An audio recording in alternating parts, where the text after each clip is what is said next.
ब्रह्म एवं जगत। स्वामी विवेकानंद जी द्वारा 1896 में लंदन में दिया गया व्याख्यान। अद्वैत वेदांत की इस एक बात की धारणा करना अत्यंत कठिन है कि जो ब्रह्म अनंत हैं वह शांत अथवा ससीम किस प्रकार हुआ। यह प्रश्न मनुष्य सर्वदा करता रहेगा, पर जीवन भर इस प्रश्न पर विचार करते रहने पर भी उसके हृदय से यह प्रश्न कभी दूर न होगा और वह बारंबार पूछेगा जो असीम है वह सीमित कैसे हुआ। मैं अब इसी प्रश्न को लेकर आलोचना करूंगा। इसको ठीक प्रकार से समझाने के लिए मैं नीचे दिए हुए चित्र की सहायता लूंगा। इस चित्र में क है ब्रह्म और ख है जगत। ब्रह्म ही जगत हो गया है। यहां पर जगत शब्द से केवल जड़ जगत ही नहीं, किंतु सूक्ष्म तथा आध्यात्मिक जगत, स्वर्ग, नरक और वास्तव में जो कुछ भी है सबको इसके अंतर्गत लेना होगा। मन एक प्रकार के परिणाम का नाम है, शरीर एक दूसरे प्रकार के परिणाम का, इत्यादि इत्यादि। इन सबको लेकर अपना यह जगत निर्मित हुआ है। यह ब्रह्म का देश काल निमित्त गा में से होकर आने से जगत ख बन गया है। यही अद्वैतवाद की मूल बात है। हम देश काल निमित्त रूपी कांच में से ब्रह्म को देख रहे हैं और इस प्रकार नीचे की ओर से देखने पर ब्रह्म हमें जगत के रूप में दिखता है। इससे यह स्पष्ट है कि जहां ब्रह्म है वहां देश काल निमित्त नहीं है। काल वहां रह नहीं सकता क्योंकि वहां न मन है न विचार। देश भी वहां नहीं रह सकता क्योंकि वहां कोई बाह्य परिणाम नहीं है। जहां सत्ता केवल एक है वहां गति एवं निमित्त अथवा कार्य कारण भाव भी नहीं रह सकता। यह बात समझना और इसकी अच्छी तरह धारणा कर लेना हमारे लिए अत्यावश्यक है कि जिसको हम कार्य कारण भाव कहते हैं वह तो, यदि हम इन शब्दों का प्रयोग कर सकें, ब्रह्म के प्रपंच रूप में अवनत होने के बाद ही होता है, उससे पहले नहीं। और हमारी इच्छा, वासना आदि जो कुछ है वे सब उसके बाद ही आरंभ होते हैं। मेरी राय में शोपेनहावर ने अपने दर्शन में वेदांत की व्याख्या करते समय यहीं पर भूल की। उन्होंने इस इच्छा को ही सर्वस्व मान लिया। वे ब्रह्म के स्थान में इस इच्छा को ही बैठाना चाहते हैं, किंतु पूर्ण ब्रह्म को कभी इच्छा नहीं कहा जा सकता क्योंकि इच्छा जगत पंच के अंतर्गत है और इसीलिए परिणामशील है। पर ब्रह्म में ग के ऊपर अर्थात देश काल निमित्त के ऊपर किसी प्रकार की गति नहीं है, किसी प्रकार का परिणाम नहीं है। इस गे के नीचे ही गति है। बाह्य और आभ्यंतर सभी प्रकार की गति का आरंभ इसके नीचे ही होता है और इस आभ्यंतरिक गति को ही विचार कहते हैं। अतः गे के ऊपर किसी प्रकार की इच्छा रह ही नहीं सकती। अतएव इच्छा जगत का कारण नहीं हो सकती। और भी निकट आकर देखो, हमारे शरीर की सभी गतियां इच्छा से प्रेरित नहीं होती। मैं इस कुर्सी को उठाता हूं, यहां पर अवश्य इच्छा ही उठाने का कारण है। ये इच्छा ही पेशियों की शक्ति के रूप में परिणत हो गई है। यह बात ठीक है, पर जो शक्ति कुर्सी उठाने का कारण है वही तो फेफड़ों को भी चला रही है, पर इच्छा के रूप में नहीं। इन दोनों शक्तियों को एक मान लेने पर भी जिस समय वह चेतना की भूमि में आती है उसी समय इच्छा कहलाती है, पर इस भूमि में आरोहण करने के पहले उसे इच्छा नाम से पुकारना भूल होगी। इसी से शोपेनहावर के दर्शन में बड़ी भ्रांतियों पैदा हो गई हैं। एक पत्थर गिरा और हमने प्रश्न किया, इसके गिरने का क्या कारण है? यह प्रश्न केवल तभी किया जा सकता है जब यह मान लिया जाए कि बिना कारण के कुछ घटित नहीं होता। मेरा अनुरोध है कि इस धारणा को तुम अपने मन में खूब स्पष्ट रखो, क्योंकि जब हम प्रश्न करते हैं कि यह घटना क्यों हुई, तब हम यह मान लेते हैं कि सभी वस्तुओं का, सभी घटनाओं का एक क्यों रहता ही है, अर्थात उसके घटने के पहले और कुछ अवश्य हुआ होगा जिसने कारण का कार्य किया। इस पूर्ववर्तिता और प्रवर्तिता के अनुक्रम को ही निमित्त अथवा कार्य कारण भाव कहते हैं। जो कुछ हम देखते, सुनते और अनुभव करते हैं, संक्षेप में जगत का सभी कुछ एक बार कारण बनता है और फिर कार्य। एक वस्तु अपने बाद आने वाली वस्तु का कारण बनती है और वह स्वयं अपनी पूर्ववर्ती किसी अन्य वस्तु का कार्य भी है। इसी को कार्य कारण का नियम कहते हैं और यह हमारी समस्त विचार प्रक्रिया का अनिवार्य अंग है। यह हमारा स्थिर विश्वास है कि जगत का प्रत्येक अणु, वह फिर चाहे जो हो, अन्य सभी अणुओं के साथ संबद्ध है। हमारी यह धारणा किस प्रकार आई, इस बात को लेकर बहुत वाद विवाद हो चुके हैं। यूरोप में अनेक अतीन्द्रियवादी इंट्यूटिव दार्शनिक हैं जिनका विश्वास है कि यह धारणा मानव जाति के स्वभाव में है और बहुतों का विचार है कि वह अनुभव जनित है। पर इस प्रश्न का समाधान अभी तक नहीं हो सका। वेदांत इसका क्या समाधान करता है ये हम बाद में देखेंगे। पहले तो हमें यह समझना है कि यह क्यों का प्रश्न ही इस धारणा पर निर्भर रहता है कि इसके पूर्व कुछ हो चुका है और इसके बाद भी कुछ होगा। इस प्रश्न में दूसरा यह विश्वास निहित है कि जगत का कोई भी पदार्थ स्वतंत्र नहीं, प्रत्येक पदार्थ पर उसके बाहर स्थित अन्य कोई भी पदार्थ कार्य कर सकता है। अन्योन्याश्रयता अथवा परस्पर सापेक्षता समस्त विश्व का नियम है। जब हम पूछते हैं ब्रह्म पर किस कारण ने कार्य किया, तो हम कितनी बड़ी भूल करते हैं। यह प्रश्न करने का अर्थ है कि ब्रह्म भी अन्य किसी के अधीन है। वह निरपेक्ष ब्रह्म सत्ता भी अब किसी के द्वारा बदूद है। अर्थात ब्रह्म अथवा निरपेक्ष सत्ता शब्द को हम जगत के समान समझते हैं। हम उसे जगत के स्तर पर नीचे खींच लाते हैं। ब्रह्म में देश काल निमित्त है ही नहीं, क्योंकि वह एकमेवाद्वितीय है। अपनी सत्ता का जो स्वयं ही आधार है, उसका कोई कारण हो ही नहीं सकता। जो मुक्त स्वभाव है, स्वतंत्र है, उसका कोई कारण नहीं हो सकता, अन्यथा वह मुक्त नहीं रहेगा, बद्ध हो जाएगा। जिसमें सापेक्ष भाव है, वह कभी मुक्त स्वभाव नहीं हो सकता। अतः हम देखते हैं कि अनंत शांत कैसे हुआ, यह प्रश्न ही भ्रमात्मक और स्वविरोधी है। इन बारीकियों से उतरकर अपने सामान्य स्तर पर भी जब हम यह जानना चाहते हैं कि निरपेक्ष सापेक्ष कैसे हुआ, इस प्रश्न को एक दूसरे ढंग से देखा जा सकता है। मान लो कि हमने इस प्रश्न का उत्तर जान लिया, तब क्या निरपेक्ष निरपेक्ष रह जाएगा? ऐसा होने पर तो वह सापेक्ष हो जाएगा। साधारण रूप से हम ज्ञान किसे कहते हैं? जो कोई विषय हमारे मन के विषयीभूत हो जाता है, अर्थात मन के द्वारा सीमाबद्ध हो जाता है, हम उसी को जान सकते हैं। और जब वह हमारे मन के बाहर रहता है, अर्थात मन का विषय नहीं रहता, तब हम उसे नहीं जान सकते। अतः यह स्पष्ट है कि यदि यह ब्रह्म मन के द्वारा सीमाबद्ध हो गया, तो फिर वह निरपेक्ष नहीं रह जाएगा, वह सापेक्ष हो जाएगा। मन के द्वारा जो कुछ सीमाबद्ध है, वह सभी ससीम है। अतएव ब्रह्म को जानना, यह बात भी स्वविरोधी ही है। इसीलिए इस प्रश्न का उत्तर अब तक नहीं मिला, क्योंकि यदि उत्तर मिल जाए तो वह ब्रह्म नहीं रहेगा। यदि ईश्वर ज्ञात हो जाए तो उसका ईश्वरत्व फिर नहीं रहेगा, वह हमारे ही समान एक व्यक्ति हो जाएगा। उसको जाना नहीं जा सकता, वह सर्वदा ही अज्ञेय है। पर अद्वैतवादी कहते हैं कि ईश्वर केवल ज्ञेय से अधिक कुछ और भी है। अब हमें इस बात को समझ लेना है। तुम अज्ञेयवादियों के समान यह धारणा न बना लो कि ईश्वर अज्ञेय है। दृष्टांत स्वरूप देखो, सामने यह कुर्सी है, इसे मैं जानता हूं, यह मेरा ज्ञात पदार्थ है। और आकाश तत्व के परे क्या है, वहां लोग रहते हैं या नहीं, यह बात शायद बिल्कुल अज्ञेय है। पर ईश्वर इन दोनों विषयों की भांति ज्ञात और अज्ञेय नहीं है। प्रत्युत वह तो ज्ञात से और भी कुछ अधिक है। ईश्वर को अज्ञात या अज्ञेय कहने का बस यही तात्पर्य है। उसका वह अर्थ नहीं जिस अर्थ में लोग कुछ प्रश्नों को अज्ञात या अज्ञेय कहते हैं। ईश्वर ज्ञात से और भी कुछ अधिक है। ये कुर्सी हमारे लिए ज्ञात है, पर ईश्वर तो इससे भी अधिक ज्ञात है, क्योंकि पहले उसे जानकर उसी के माध्यम से हमें कुर्सी का ज्ञान प्राप्त करना होता है। वह साक्षी स्वरूप है, समस्त ज्ञान का वह शाश्वत साक्षी स्वरूप है। हम जो कुछ जानते हैं वह सब पहले उसे जानकर उसी के माध्यम से जानते हैं। वही हमारी आत्मा का सार सत्ता स्वरूप है, वही वास्तविक अहम है, और वह अहम ही हमारे इस अहम का सार सत्ता स्वरूप है।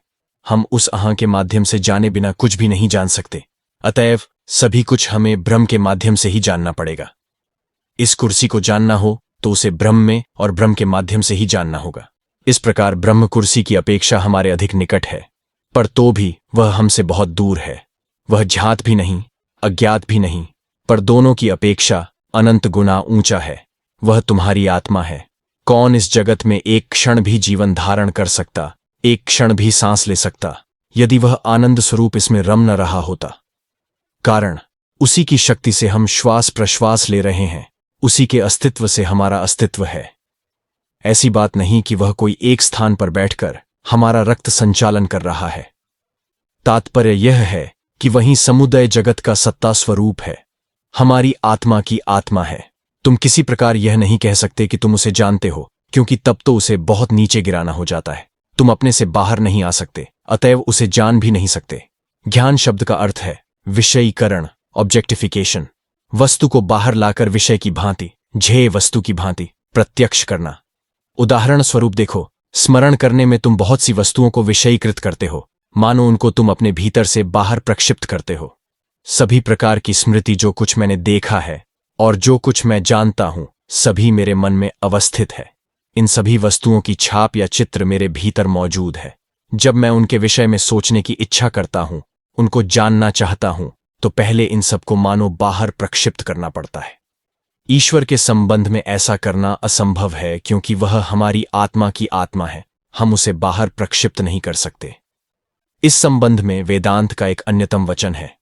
छांदोग्य उपनिषद में कहा है, इसया एषो निमैतदात्म्यामिदं सर्वं तत्सत्यम स आत्मा तत्त्वमसि श्वेतकेतो, जिसका अर्थ है वह सारस्वरूप जगत का कारण है, सकल वस्तुओं की आत्मा है, वही सत्य स्वरूप है। हे श्वेतकेतो, वही तू है। तत्त्वमसि, तू ईश्वर है का अर्थ यही है। इसके अतिरिक्त और किसी भी भाषा द्वारा तुम ईश्वर का वर्णन नहीं कर सकते। भगवान को माता पिता भाई या प्रिय मित्र कहने से उसको विषयीकृत करना पड़ता है, उसको बाहर लाकर देखना पड़ता है, पर ऐसा तो कभी हो नहीं सकता। वह तो सब विषयों का अनंत विषयी है। जिस प्रकार मैं जब इस कुर्सी को देखता हूं तो मैं कुर्सी का दृष्टा हूं, मैं उसका विषयी हूं, उसी प्रकार ईश्वर मेरी आत्मा का नित्य दृष्टा है, नित्य ज्ञाता है, नित्य विषयी है। किस प्रकार तुम उसको, अपनी आत्मा की अंतरात्मा को, सब वस्तुओं की सारसत्ता को विषयीकृत करोगे? इसीलिए मैं तुमसे फिर कहता हूं कि ईश्वर ज्ञेय भी नहीं और अज्ञेय भी नहीं, वह इन दोनों से अनंत गुना ऊंचा है। वह हमारे साथ अभिन्न है, और जो हमारे साथ एक है वह हमारे लिए न ज्ञेय हो सकता है न अज्ञेय, जैसी कि हमारी अपनी आत्मा। तुम अपनी आत्मा को नहीं जान सकते, तुम उसे बाहर नहीं ला सकते और न उसे विषय के रूप में दृष्टिगोचर कर सकते हो, क्योंकि तुम स्वयं वही हो। तुम अपने को उससे पृथक नहीं कर सकते।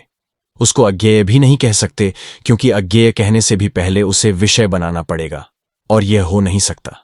तुम अपने निकट स्वयं जितने परिचित या झांत हो, उससे अधिक कौन सी वस्तु तुमको झांत है? वास्तव में वह हमारे ज्ञान का केंद्र है। ठीक इसी अर्थ में यह कहा जाता है कि ईश्वर झात भी नहीं है, अज्ञात भी नहीं, वह इन दोनों की अपेक्षा अनंत गुना ऊंचा है, क्योंकि वही हमारी यथार्थ आत्मा है। अतएव हमने देखा कि पहले तो यह प्रश्न ही स्वविरोधी है कि पूर्ण ब्रह्मसत्ता से जगत किस प्रकार उत्पन्न हुआ, और दूसरे हम देखते हैं कि अद्वैतवाद में ईश्वर की धारणा इसी एकत्व की धारणा है। अतः हम उसको विषयीकृत नहीं कर सकते, क्योंकि जाने अनजाने हम सदैव उसी में जीवित हैं और उसी में रहकर समस्त कार्यकलाप करते हैं। हम जो कुछ करते हैं सब उसके भीतर से ही करते हैं। अब प्रश्न यह है कि देश काल निमित्त क्या है? अद्वैतवाद का मर्म तो यह है कि वस्तु एक ही है, दो नहीं।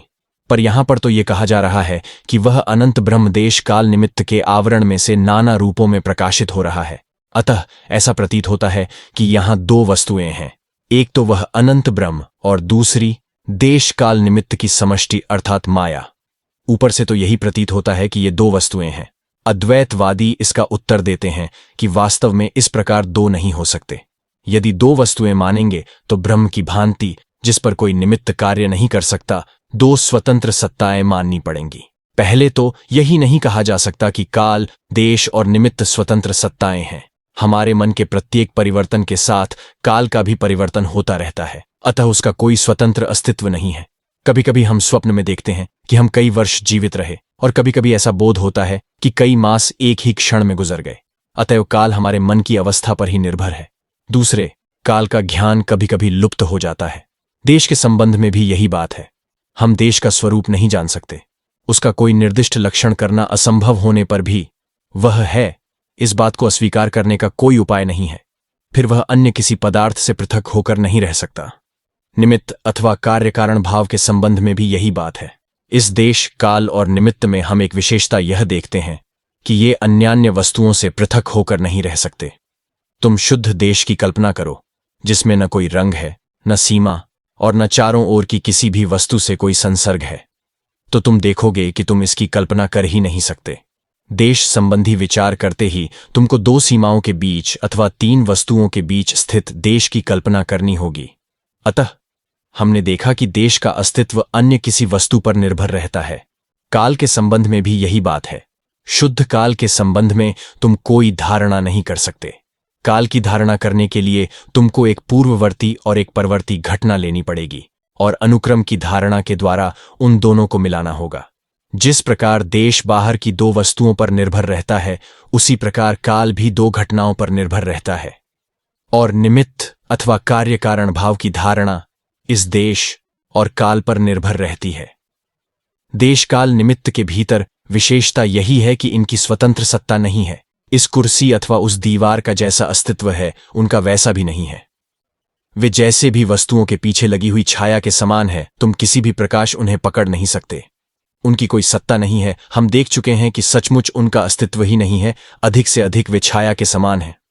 फिर वे कुछ भी नहीं है, यह भी नहीं कहा जा सकता, क्योंकि उन्हीं में से जगत का प्रकाश हो रहा है। वे तीनों मानो स्वभावतः मिलकर नाना रूपों की उत्पत्ति कर रहे हैं।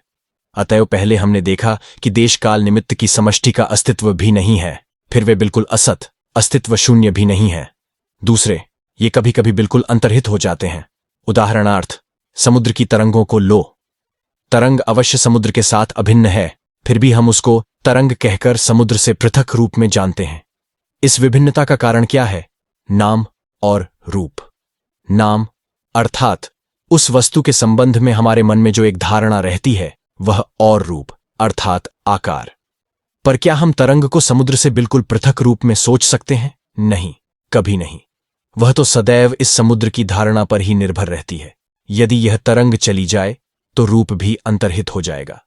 फिर भी ऐसी बात नहीं कि यह रूप बिल्कुल भ्रमात्मक था। जब तक यह तरंग थी तब तक यह रूप भी था, और तुमको बाध्य होकर यह रूप देखना पड़ता था। यही माया है। अतएव यह संपूर्ण जगत मानो उस ब्रह्म का एक विशेष रूप है।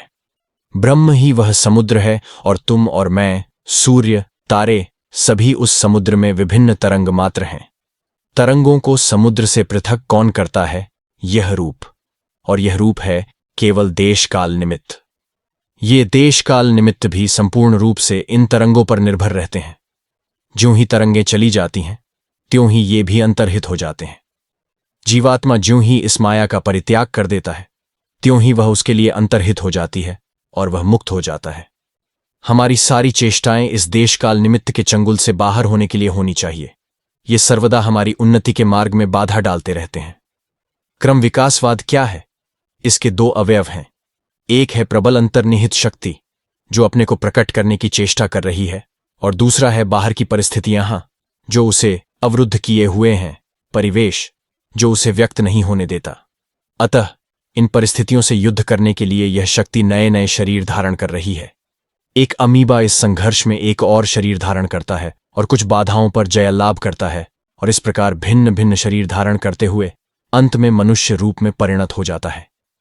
अब यदि इसी तत्व को उसके स्वाभाविक चरम सिद्धांत पर ले जाया जाए, तो यह अवश्य स्वीकार करना पड़ेगा कि एक समय ऐसा आएगा जब अमीबा के भीतर क्रीड़ा करने वाली शक्ति, जो अंत में मनुष्य रूप में परिणत हो गई, प्रकृति द्वारा प्रस्तुत सारी बाधाओं को पार कर जाएगी और अपने समस्त परिवेश को पार कर लेगी। इसी बात को दार्शनिक भाषा में इस प्रकार कहना होगा: प्रत्येक कार्य के दो अंश होते हैं, एक विषयी और दूसरा विषय, और जीवन का लक्ष्य है विषयी को विषय का स्वामी बनाना। मान लो एक व्यक्ति ने मेरा तिरस्कार किया और मैंने अपने को दुखी अनुभव किया, तो मेरी चेष्टा अपने मन को इतना सबल बना लेने की होगी जिससे परिस्थितियों पर मैं विजय प्राप्त कर लूं, जिससे अपना तिरस्कार होने पर भी मैं किसी कष्ट का अनुभव न करूं। बस इसी प्रकार हम विजय प्राप्त करने की चेष्टा कर रहे हैं। नैतिकता का क्या अर्थ है? विषयी को भ्रम से संसुरित करके दृढ़ बनाना, जिससे ससीम प्रकृति का अधिकार हम पर न चल सके। हमारे दर्शन का यह तर्क संगत निष्कर्ष है कि एक समय ऐसा आएगा जब हम सभी परिस्थितियों पर विजय प्राप्त कर लेंगे, क्योंकि प्रकृति सीमित है। हमें एक बात और समझनी होगी। हम कैसे जानते हैं कि प्रकृति ससीम है? दर्शन के द्वारा। प्रकृति उस अनंत का ही सीमाबद्ध भाव मात्र है, अतः वह सीमित है। अतएव एक समय ऐसा आएगा जब हम बाहर की परिस्थितियों पर विजय प्राप्त कर लेंगे। उनको पराजित करने का उपाय क्या है? हम समस्त बाह्य परिवेश पर विजय प्राप्त नहीं कर सकते, यह असंभव है। छोटी मछली जल में रहने वाले अपने शत्रुओं से अपनी रक्षा करना चाहती है। वह किस प्रकार यह कार्य करती है? पंख विकसित करके पक्षी बनकर। मछली ने जल अथवा वायु में कोई परिवर्तन नहीं किया। जो कुछ परिवर्तन हुआ वह उसके अपने ही अंदर हुआ। परिवर्तन सदा अपने ही अंदर होता है। समस्त क्रम विकास में तुम सर्वत्र देखते हो कि प्राणी में परिवर्तन होने से ही प्रकृति पर विजय प्राप्त होती है। इस तत्व का प्रयोग धर्म और नीति में करो तो देखोगे, यहां भी अशुभ पर जय अपने भीतर परिवर्तन के द्वारा ही साधित होती है। सब कुछ अपने ऊपर निर्भर रहता है। इस अपने पर जोर देना ही अद्वैतवाद की वास्तविक दृढ़ भूमि है। अशुभ, दुख की बात कहना ही भूल है, क्योंकि बहिर्जगत में इनका कोई अस्तित्व नहीं है। इन सब घटनाओं में स्थिर भाव से रहने का यदि मुझे अभ्यास हो जाए तो फिर क्रोधोत्पादक सैकड़ों कारण सामने आने पर भी मुझमें क्रोध का उद्रेक न होगा।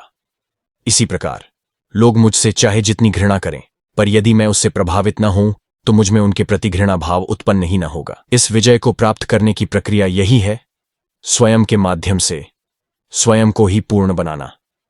अतएव मैं यह कहने का साहस कर सकता हूं कि अद्वैतवाद ही एकमात्र ऐसा धर्म है जो आधुनिक वैज्ञानिकों के सिद्धांतों के साथ भौतिक और आध्यात्मिक दोनों दिशाओं में केवल मेल ही नहीं खाता, वरन उनसे भी आगे जाता है, और इसी कारण वह आधुनिक वैज्ञानिकों को इतना भाता है।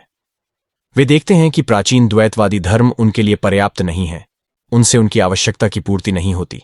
मनुष्य को केवल श्रद्धा नहीं चाहिए, बुद्धिनिष्ठ श्रद्धा भी चाहिए। अब इस 19वीं शताब्दी के उत्तरार्ध में भी इस प्रकार की धारणा है कि हमारे बाप दादों से आया हुआ धर्म ही एकमात्र सत्य है, और अन्य स्थानों में जिन सब दूसरे धर्मों का प्रचार हो रहा है वे सभी मिथ्या हैं। इससे यही प्रमाणित होता है कि हमारे भीतर अभी भी दुर्बलताएं हैं। हमें ये दुर्बलताएं दूर करनी होंगी। मैं यह नहीं कहता कि ये दुर्बलता केवल इसी देश में, इंग्लैंड में है, नहीं, यह सभी देशों में है, और जैसी मेरे देश में है वैसी तो कहीं भी नहीं। वहां यह बहुत ही भयानक रूप में है। वहां अद्वैतवाद का प्रचार साधारण लोगों में कभी होने नहीं दिया गया।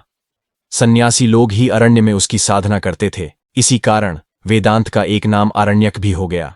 अंत में भगवान की कृपा से बुद्ध देव ने आकर सर्वसाधारण के बीच इसका प्रचार किया और सारा देश बौद्ध धर्म में दीक्षित हो गया।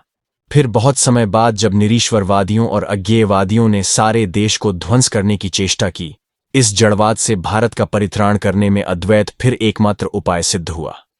इस प्रकार 2 बार इसने जड़वाद से भारत की रक्षा की है। पहले बुद्धदेव आने के पूर्व नास्तिकता अति प्रबल हो उठी थी। यूरोप, अमेरिका के विद्वानों में आजकल जैसी नास्तिकता है वैसी नहीं, वरन वह तो इससे भी भयंकर थी। मैं एक प्रकार का जड़वादी हूं, क्योंकि मेरा विश्वास है कि केवल एक ही वस्तु का अस्तित्व है। आधुनिक वैज्ञानिक जड़वादी भी यही कहते हैं, पर वे उसे जड़ के नाम से पुकारते हैं और मैं उसे ब्रह्म कहता हूं। ये जड़वादी कहते हैं कि इस जड़ से ही समस्त आशा, धर्म तथा सभी कुछ प्रसूत हुआ है, और मैं कहता हूं ब्रह्म से ही सब कुछ हुआ है। पर बुद्ध के आविर्भाव के पूर्व का जड़वाद असंस्कृत प्रकार का था, जो शिक्षा देता था, खाओ, पियो और मौज उड़ाओ।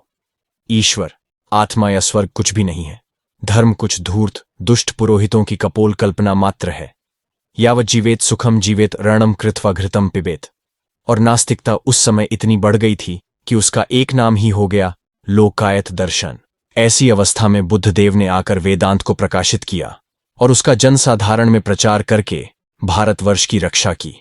बुद्धदेव के तिरोभाव के ठीक 1000 वर्ष पश्चात फिर उसी प्रकार की परिस्थिति उत्पन्न हुई। भीड़ की भीड़ जनसाधारण तथा अनेक जातियों ने बौद्ध धर्म ग्रहण कर लिया था।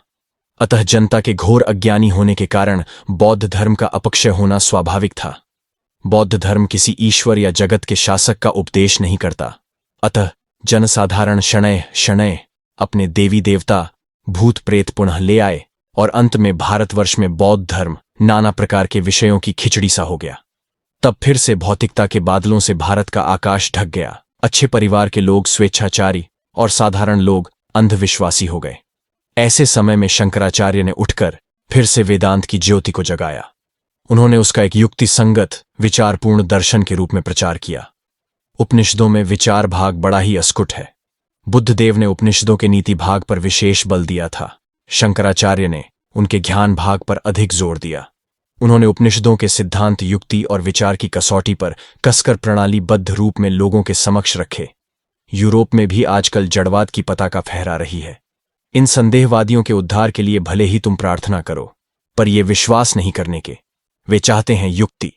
यूरोप का उद्धार एक बुद्धिनिष्ठ धर्म पर निर्भर है और वैतारहित, एकत्व प्रधान, निर्गुण ईश्वर का प्रतिपादन करने वाला यह अद्वैतवाद ही एक ऐसा धर्म है जो किसी बौद्धिक जाति को संतुष्ट कर सकता है।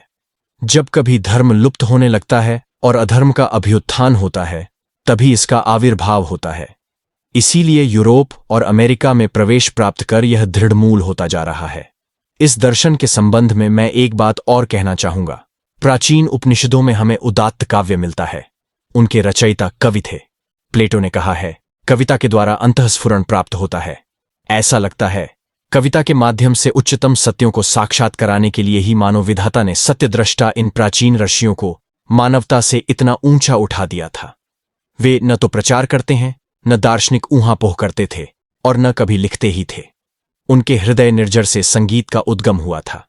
बुद्धदेव में हम पाते हैं हृदय, महान विश्वव्यापी हृदय और अनंत धैर्य। उन्होंने धर्म को सर्वसाधारणोपयोगी बनाकर प्रचार किया। शंकराचार्य में हम अद्भुत बौद्धिक प्रतिभा पाते हैं। उन्होंने हर विषय पर वृद्धि का प्रखर प्रकाश डाला। आज हमको बुद्धि के इस प्रखर सूर्य के साथ मृगदेव का अद्भुत प्रेम और दया युक्त अद्भुत हृदय चाहिए। इसी सम्मिलन से हमें उच्चतम दर्शन की उपलब्धि होगी। विज्ञान और धर्म एक दूसरे का आलिंगन करेंगे। कविता और विज्ञान मित्र हो जाएंगे। यही भविष्य का धर्म होगा। और यदि हम ऐसा ठीक ठीक कर ले सकें तो यह निश्चयपूर्वक कहा जा सकता है कि यह सभी काल और सभी अवस्थाओं के लिए उपयोगी होगा। यही पथ आधुनिक को ग्राह्य हो सकता है, क्योंकि वह लगभग वहां पहुंच गया है। जब विज्ञान का अध्यापक कहता है कि सब कुछ उस एक शक्ति का ही विकास है, तब क्या वह तुमको उपनिषदों में वर्णित उस ब्रह्म की याद नहीं दिलाता? अग्निर्यथैको भुवनम प्रविष्टो रूपम रूपम प्रतिरूपो बभूव। एक तथा सर्वभूतांतरात्मा रूपम रूपम प्रतिरूपो बहिष्ठ। जिस प्रकार एक ही अग्नि जगत में प्रविष्ट होकर नाना रूपों में प्रकट होती है, उसी प्रकार सारे जीवों की अंतरात्मा वह एक ब्रह्म नाना रूपों में प्रकाशित हो रहा है। फिर वह जगत के बाहर भी है। विज्ञान किस ओर जा रहा है, ये क्या तुम नहीं देखते? हिंदू जाति मनस्तत्व की आलोचना करते करते दर्शन और तर्क के द्वारा आगे बढ़ी थी। यूरोपीय जातियों ने बाह्य प्रकृति से आरंभ किया और अब दोनों एक स्थान पर पहुंच रही हैं। मनस्तत्व में से होकर हम उसी एक अनंत सार्वभौमिक सत्ता में पहुंच रहे हैं, जो सब वस्तुओं की अंतरात्मा है, जो सबका सार और सभी वस्तुओं का सत्य है, जो नित्य मुक्त, नित्य आनंद और नित्य सत्ता है। बाह्य विज्ञान के द्वारा भी हम उसी एक तत्व पर पहुंच रहे हैं। ये जगत पंच उसी एक का विकास है। जगत में जो कुछ भी है वह उस सब की समष्टि है और सारी मानव जाति मुक्ति की ओर अग्रसर हो रही है। बंधन की ओर वह कभी जा ही नहीं सकती। मनुष्य नीतिपरायण क्यों हो? इसलिए कि नैतिकता ही मुक्ति का मार्ग है और अनैतिकता बंधन का। अद्वैतवाद की एक और विशेषता यह है कि अद्वैत सिद्धांत अपने आरंभ काल से ही अविध्वंसात्मक रहा है। वह यह प्रचार करने का साहस करता है, न बुद्धिभेदम जनेत ज्ञानाम कर्म संगिनाम जोशियेत सर्वकर्माणि विद्वान युक्तः समाचरण। ज्ञानियों को चाहिए कि वे अज्ञानी, कर्म में आसक्त व्यक्तियों में बुद्धिभेद उत्पन्न न करें। विद्वान व्यक्ति को स्वयं युक्त रहकर उन लोगों को सब प्रकार के कर्मों में नियुक्त करना चाहिए। अद्वैतवाद यही कहता है, किसी की मति को विचलित मत करो, किंतु सभी को उच्च से उच्चतर मार्ग पर जाने में सहायता दो। अद्वैतवाद जिस ईश्वर का प्रचार करता है वह समस्त जगत का समष्टि स्वरूप है। यदि तुम कोई ऐसा सार्वजनीन धर्म चाहते हो जो सबके लिए उपयोगी हो, तो उसे केवल कुछ विशिष्ट भावों की नहीं बल्कि सभी भावों की समष्टि होना चाहिए। धार्मिक विकास के सभी स्तरों को अपने में समाविष्ट करना चाहिए। अन्य किसी धर्म में यह समष्टि का भाव उतना स्पष्ट नहीं है। वे सभी उस समष्टि की ही प्राप्ति की चेष्टा में समान रूप से रत विभिन्न अंश हैं। अंशों का अस्तित्व केवल इसीलिए होता है।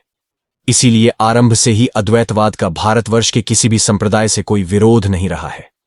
भारत में आज अनेक द्वैतवादी हैं, उनकी संख्या भी सर्वाधिक है। इसका कारण यह है कि कम शिक्षित लोगों को द्वैतवाद स्वभावतः अधिक अच्छा लगता है। द्वैतवादी कहते हैं कि यह द्वैतवाद जगत की एक बिल्कुल स्वाभाविक व्याख्या है। पर इन द्वैतवादियों के साथ अद्वैतवादियों का कोई विवाद नहीं। द्वैतवादी कहते हैं ईश्वर जगत के बाहर है, वह स्वर्ग के बीच एक विशेष स्थान में रहता है। और अद्वैतवादी कहते हैं जगत का ईश्वर हमारा अपना ही अंतरात्मा स्वरूप है, उसे दूरवर्ती कहना ही ईशनिंदा है। उससे पृथक होने का भाव मन में लाना भी भयानक है। वह तो निकट से भी निकटतम है, तुम ही वह हो। इस एकत्व सूचक वाक्य को छोड़ किसी भी भाषा में ऐसा कोई शब्द नहीं है जिसके द्वारा उसकी यह निकटता व्यक्त की जा सके। जिस प्रकार द्वैतवादी अद्वैतवादियों की बातों से डरते हैं और उसे नास्तिकता कहते हैं, अद्वैतवादी भी उसी प्रकार द्वैतवादियों की बातों से डरते हैं और कहते हैं कि मनुष्य किस प्रकार उसको अपनी ध्येय वस्तु के समान सोचने का साहस करता है। ऐसा होने पर भी वे जानते हैं कि इस प्रकार के विचारों का होना अनिवार्य है। द्वैतवादी भी अपने दृष्टिकोण से ठीक ही बात कहते हैं। अतः उनसे उनका कोई विवाद नहीं। जब तक वे समष्टि भाव से न देखकर व्यष्टि भाव से देखते हैं, तब तक उन्हें अवश्य अनेक देखना पड़ेगा। यह उनके दृष्टिकोण से अनिवार्य ही है। फिर भी अद्वैतवादी जानते हैं कि वैतवादियों के मत में चाहे कितनी ही अपूर्णता क्यों न हो, वे सब उसी एक लक्ष्य की ओर जा रहे हैं। इसी स्थान पर उनका द्वैतवादियों के साथ संपूर्ण प्रभेद है, क्योंकि द्वैतवादी अपने से भिन्न सभी मतों को प्रांत मानने के लिए विवश हैं। संसार के सभी द्वैतवादी स्वभावतः एक ऐसे सगुण ईश्वर में विश्वास करते हैं जो एक उच्च शक्ति संपन्न मनुष्य मात्र है और एक लौकिक शासक की भांति कुछ से प्रसन्न तथा कुछ से अप्रसन्न होता है। वह बिना किसी कारण ही किसी जाति या राष्ट्र से प्रसन्न है और उन पर वरदानों की वृष्टि करता रहता है। अतः द्वैतवादी के लिए यह मानना स्वाभाविक हो जाता है कि ईश्वर के कुछ विशेष कृपा पात्र होते हैं और वह उनमें से एक होने की आशा करता है। तुम देखोगे कि सभी धर्मों में यह विचार पाया जाता है, हम ही ईश्वर के प्रिय पात्र हैं, हमारी ही तरह विश्वास करने से हमारा ईश्वर तुम पर कृपा करेगा।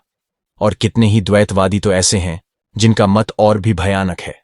वे कहते हैं ईश्वर पूर्व नियोजित रूप से जिनके प्रति दयालु है, केवल उन्हीं का उद्धार हो और शेष सब सिर पटक कर मर भी जाए तो भी इस अंतरंग दल में प्रवेश नहीं पा सकते। तुम मुझे एक भी ऐसा द्वैतवादात्मक धर्म बता दो जिसके भीतर यह संकीर्णता न हो। यही कारण है कि ये सब धर्म सदैव परस्पर युद्ध करते रहेंगे और वे करते भी यही रहे हैं। फिर यह द्वैतवादियों का धर्म सर्वदा लोकप्रिय होता है क्योंकि वह अशिक्षितों को तृप्त करता है। उसको यह सोचना अच्छा लगता है कि कुछ विशेषाधिकार उनके भी पास है जो औरों के पास नहीं है। द्वैतवादी समझते हैं कि उनको मारने के लिए उद्यत एक दंडधारी ईश्वर के बिना किसी प्रकार की नैतिकता ठहर ही नहीं सकती। विचार करने में असमर्थ साधारण लोग सभी देशों में द्वैतवादी होते हैं। इन बेचारों पर सदा ही अत्याचार होता रहा है, अतः उनकी मुक्ति की धारणा है दंड से छुटकारा पाना।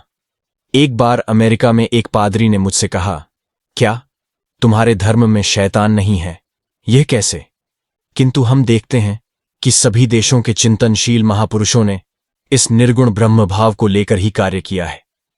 इस भाव से अनुप्राणित होकर ही ईसा मसीह ने कहा है, मैं और मेरे पिता एक हैं। इसी प्रकार का व्यक्ति लाखों व्यक्तियों में शक्ति संचार करने में समर्थ होता है और यह शक्ति सहस्रों वर्ष तक मनुष्यों के प्राणों में परित्राण देने वाली शुभ शक्ति का संचार करती है। हम यह भी जानते हैं कि ये महापुरुष अद्वैतवादी थे, इसीलिए दूसरों के प्रति दयाशील थे। उन्होंने सर्वसाधारण को हमारा स्वर्गस्थ पिता की शिक्षा दी थी। सगुण ईश्वर से उच्चतर अन्य किसी भाव की धारणा न कर सकने वाले साधारण लोगों को उन्होंने स्वर्ग में रहने वाले पिता से प्रार्थना करने का उपदेश दिया। जो कुछ अधिक सूक्ष्म भाव ग्रहण कर सकते थे उनसे उन्होंने कहा, मैं लता हूं, तुम शाखाएं हो। किंतु अपने जिन शिष्यों के प्रति उन्होंने अपने स्वरूप को अधिक पूर्णता से प्रकट किया, उनसे उन्होंने सर्वोच्च सत्य की घोषणा की, मैं और मेरे पिता एक हैं। बुद्धदेव ने द्वैती देवता ईश्वर आदि की किंचित भी चिंता नहीं की।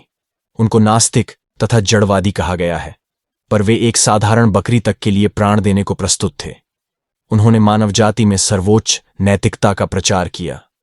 जहां कहीं तुम किसी प्रकार का नीति विधान पाओगे, वही देखोगे कि उनका प्रभाव, उनका प्रकाश जगमगा रहा है।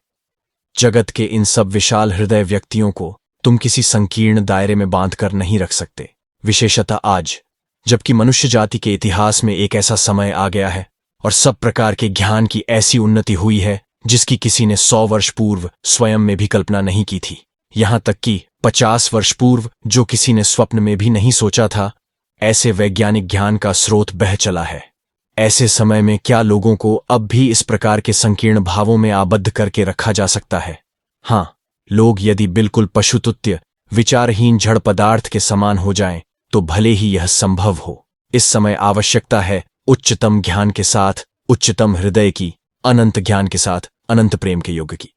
अतएव वेदांती कहते हैं, उस अनंत सत्ता के साथ एकीभूत होना ही एकमात्र धर्म है। वे भगवान के बस ये ही गुण बतलाते हैं, अनंत सत्ता, अनंत ज्ञान, अनंत आनंद।